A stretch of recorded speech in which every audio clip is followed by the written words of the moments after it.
22 metre উঁচু জলপ্রপাতের কিনারায় দাঁড়িয়ে একের পর এক প্রতিযোগী। নিচে ছুটে চলছে স্রোতধারা, আর মুহূর্তের অপেক্ষা কখন পানিতে ঝাঁপ দেবেন তারা। এক মুহূর্তের ভুলেই হতে পারে বড় বিপদ। তাই প্রতিটি লাফে চাই নিখুঁত কৌশল, সাহস আর নিয়ন্ত্রণ। কেউ শরীর সোজা রেখে, কেউ বা কৌশলী ভঙ্গিতে ডুব দিচ্ছেন পানিতে।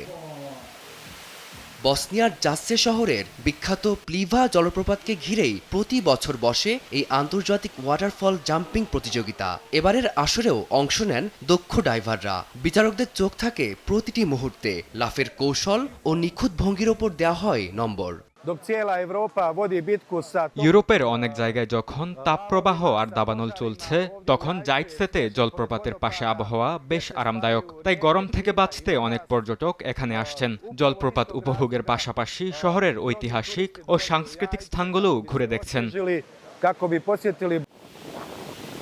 এক একটি ঝাঁপে যেমন রোমাঞ্চ, তেমনি দর্শকদের মধ্যে উত্তেজনাও তুঙ্গে। শেষ পর্যন্ত সবার নজর কেড়ে বিজয়ের ট্রফি তুলে নেন বসনিয়ার প্রতিযোগী ইগোর আর্সেনিচ। এটি একেবারেই অনন্য একটি ডাইভিং প্ল্যাটফর্ম, বিশ্বের সবচেয়ে সুন্দরগুলোর একটি। পেছনে জলপ্রপাত আর আমরা ডাইভ দিচ্ছি এই রাজকীয় শহরে। বরাবরের মতো সবাইকে ধন্যবাদ। এত উষ্ণ অভ্যর্থনায় আমরা এখানে নিজেদের ঘরের মতোই অনুভব করেছি। ঝর্ণার পানিতে সাহসী ডাইভ, চারপাশে দর্শকদের উচ্ছ্বাস আর প্রকৃতির অপার সৌন্দর্য, সব মিলিয়ে জাসসের এই আয়োজন যেন রোমাঞ্চ আর শীতলতার এক অনন্য মেলবন্ধন। ফারদিন মাঝার, সময় সংবাদ।